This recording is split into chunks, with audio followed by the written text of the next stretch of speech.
Dhallywood superstar Shakib Khan অভিনয় জগতে অপ্রতিদ্বন্দ্বী এক নাম। অভিনয় দক্ষতা দিয়ে চলচ্চিত্রাঙ্গনে তিনি সেরাদের সেরা হয়ে শীর্ষস্থান দখল করে নিয়েছেন।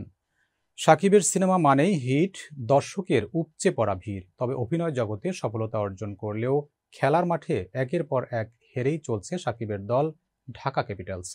বলতে গেলে খেলার মাঠে ধরাশায়ী বিনোদন অঙ্গনের superstar. Bangladesh premier league BPL এর ১১তম আসরে অন্যতম আকর্ষণ ছিল ঢাকা ক্যাপিটালসের স্বত্বাধিকারী কিং খানের দলটি।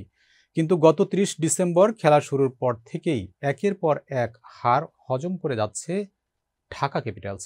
যদিও দলটিতে লিটন দাস, মোস্তাফিজুর রহমান, থিসারা পেরারা, জনসন চার্লস, আমির হামজার মতো খেলোয়াড়রা রয়েছেন, তবুও এখন পর্যন্ত খেলায় কোনো জয়ের স্বাদ পায়নি দলটি। গত ৩০ ডিসেম্বর চ্যাম্পিয়ন রংপুর রাইডার্সের বিপক্ষে প্রথম মাঠে নামে ঢাকা ক্যাপিটালস।